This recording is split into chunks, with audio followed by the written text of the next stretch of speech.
रात का गहरा सन्नाटा था। चारों तरफ अंधेरा छाया हुआ था। एक आदमी तेज कदमों के साथ रास्ते पर चलता जा रहा था, पर तभी अचानक बारिश होने लगी। उसे सामने पंचायत घर देखा, पर वो वहां रुकना नहीं चाहता था, इसलिए वो चलता रहा। लेकिन तभी अचानक बहुत तेज बिजली कड़की। वो आदमी डर के मारे भागा और जाकर पंचायत घर के छज्जे के नीचे खड़ा हो गया। हे भगवान, मैं कहाँ फंस गया? पंचायत घर में ताला लगा हुआ था, लेकिन अंदर से किसी के गुदगुदाने की आवाज आ रही थी। लेकिन अंधेरे में दिखना मुश्किल था। उसने मोबाइल निकाला और फ्लैश लाइट जलाई।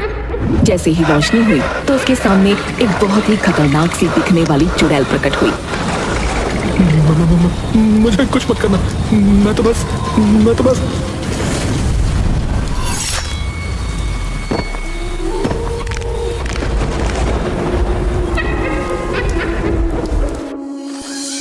मालगंज नाम के गांव में एक पंचायत घर था, जहां विवेक सचिव की पोस्ट संभालने आ रहा था।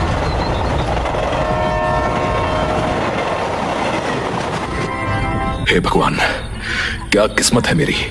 मुझे गांव बिल्कुल पसंद नहीं है और गांव में ही आकर रुका हूं। क्या करूं? नौकरी है तो करनी ही पड़ेगी, लेकिन पहला मौका मिलते ही मैं यहां से भाग जाऊंगा, बता रहा हूं।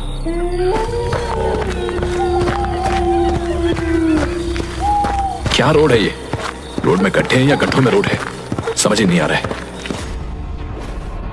तुम नए सचिव हो ना? मरोगे, तुम भी मरोगे।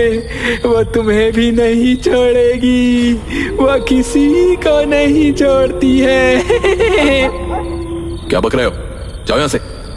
भाग जाओ, अपनी जान प्यारी है तो यहाँ से भाग जाओ।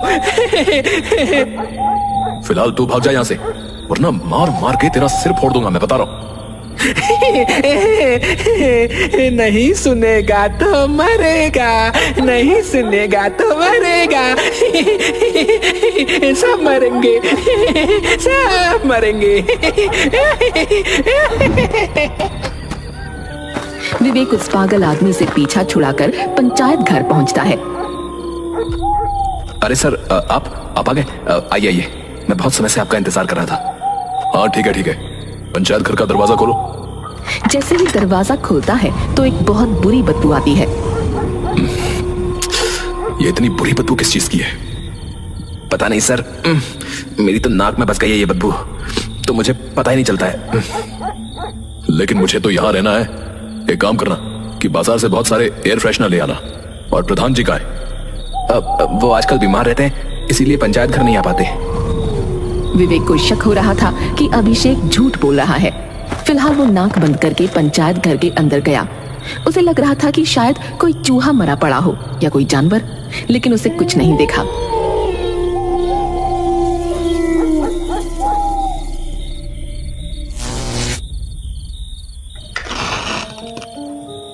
यार अभिषेक, मैं तो समझ ही नहीं पा रहा हूं कि मैं यहां रहूंगा कैसे। मजबूरी का नाम नौकरी है सर। हाँ यार, सही कहा तुमने। अभिषेक चला गया और विवेक मोमबत्ती की रोशनी में बैठकर कुछ सोचने लगा। लेकिन तभी अचानक उसके ऑफिस में रखी हुई कुर्सी अपने आप हिलने लगी। वो उस कुर्सी के पास पहुंचा तो कुर्सी ने अचानक हिलना बंद कर दिया।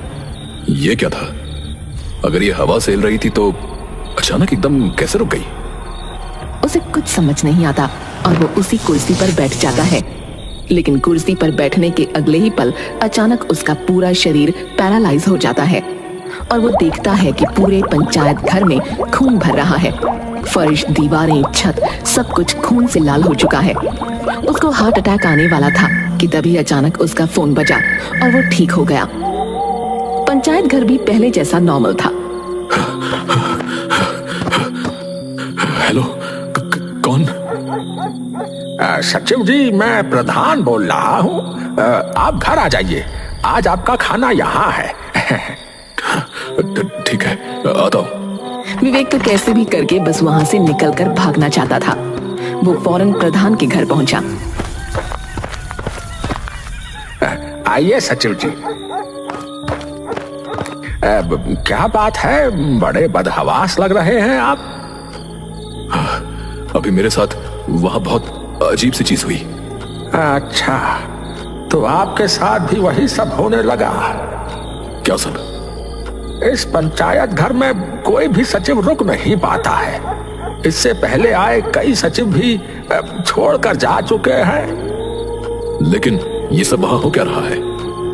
पता नहीं, कुछ साल पहले ये सिलसिला अचानक शुरू हो गया। तो सरकार इसके लिए कुछ करती क्यों नहीं है? सरकार दिखने वाली चीजों के लिए काम करती है। जो चीजें दिख ही नहीं रही है उसके लिए सरकार क्या करेगी भला? विवेक खाना खाकर वहां से निकल गया।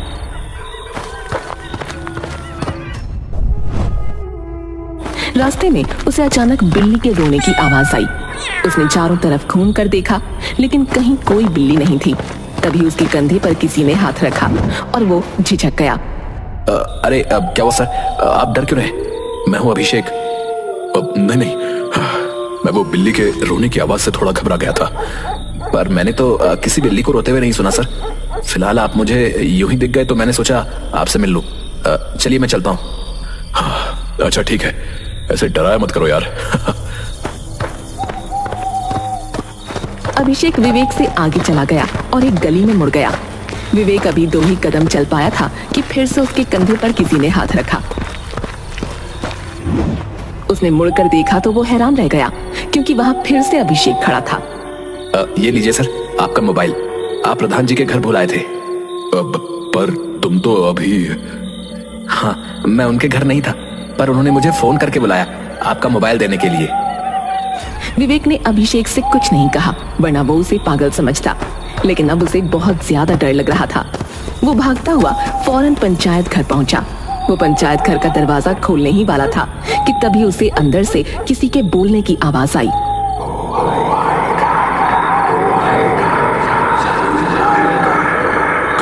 कौन है? कौन है अंदर? विवेक के बोलते ही अंदर से आवाज आना बंद हो गई। उसने बहुत हिम्मत करके दरवाजा खोला तो अंदर कोई नहीं था और अब बदबू पहले से भी ज्यादा बढ़ गई थी। उसने फटाफट एयर फ्रेशनर छिड़का।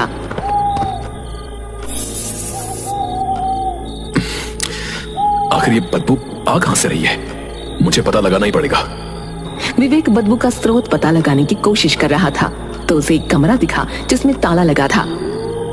लगता है बदबू इसी में से आ रही है, पर इसमें तो ताला लगा हुआ है।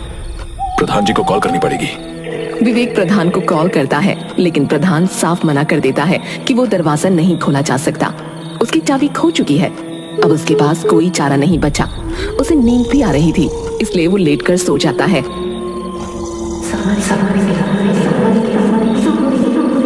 रात का 2:30 बज रहा था। विवेक की एक अजीब सी आवाज के साथ आंख खुली। मोमबत्ती बुझने ही वाली थी। उसकी हल्की सी रोशनी में उसे कोने में एक आकृति नजर आई। वो आकृति दिखने में किसी औरत की लग रही थी, पर उस समय विवेक को अपने दिमाग पर भरोसा नहीं था। अचानक बाहर बिजली कड़की और उसकी रोशनी में उसे नजर आया कि वो एक चुड़ैल है। वो डर कर बाहर भागा। हे भगवान, हे भगवान, ये सपना है या हकीकत? क्या मैंने अभी एक चुड़ैल को देखा? मैं क्या करूं? क्या करूं? मैं क्या करूं? विवेक डर के मारे बाहर ही सो गया। अगली सुबह अभिषेक ने आकर विवेक को उठाया। क्या बात है सर, बाहर क्यों सो रहे? तुम मानोगे नहीं अभिषेक, मैंने रात अपने कमरे में एक चुड़ैल को देखा था। क्या सर, आप भी चलिए अंदर चलिए। विवेक डरते डरते अंदर गया और जैसे ही अपनी कुर्सी पर बैठा तो अचानक उसे बेचैनी होने लगी। चीखों की आवाजें उसे सुनाई देने लगी और उसका शरीर फिर से पैरालाइज्ड होने लगा। तो वो उठकर खड़ा हो गया। यहाँ आखिर दिक्कत क्या है? पता नहीं सर, मुझे तो लगता है इस समय प्रधान जी का हाथ है, इसीलिए वो यहाँ कभी नहीं आते। तुम सही कह रहे हो, क्योंकि कल मैं उनके घर गया था तो वो बिल्कुल ठीक थे, पर फिर भी यहाँ नहीं आए। खैर जो भी हो, अब मैं यहाँ एक तांत्रिक को बुलवाऊंगा, वरना मैं यहाँ रह नहीं पाऊंगा। दिन भर का काम निपट जाने के बाद विवेक शाम में एक तांत्रिक को बुलवाता है।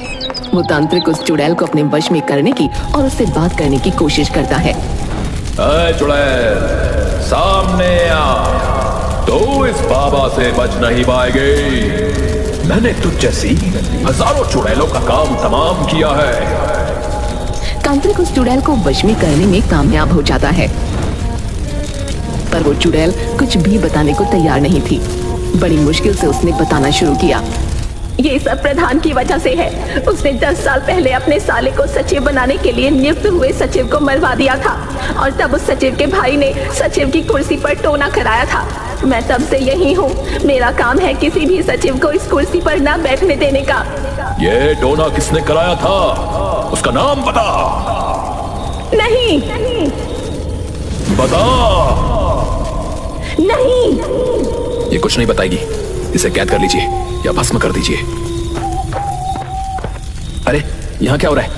अरे तुम्हें पता अभिषेक, इस कुर्सी पर किसी ने टोना कराया है, जिस वजह से ये चुड़ैल यहाँ किसी सचिव को रहने नहीं देती है। अच्छा ऐसी बात है? तो अब तक इतने सचिवों को इस चुड़ैल ने मारा है। मैं अभी इसे बताता हूँ। अरे नहीं, तुम रहने दो।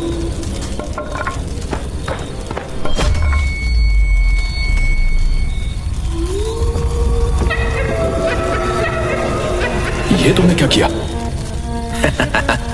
अभी तुम्हें आधी कहानी पता चली थी।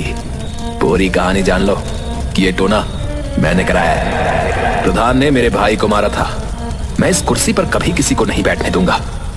तो तुम प्रधान को मारो ना। उसे तो मैं मारूंगा ही, लेकिन उसने जिस पद की वजह से ये किया है, पहले मैं उसको तबाह करूंगा। इसलिए अब तुम्हारी बारी है। नहीं नहीं, प्लीज अभिषेक, मैंने तुम्हारा क्या बिगाड़ा है? आज तुम्हें पता चलेगा कि यहाँ के सचिवों के साथ होता क्या है। वो भागते नहीं हैं, मरते हैं। अभिषेक चुड़ैल को इशारा करता है और वो चुड़ैल एक बार में विवेक की गर्दन धड़ से अलग कर देती है। फिर वो बंद पड़े कमरे को खोलती है। कमरा पूरी तरह से लाशों से भरा हुआ था। उसमें अब एक लाश विवेक की भी थी और कमरा फिर से बंद हो गया था।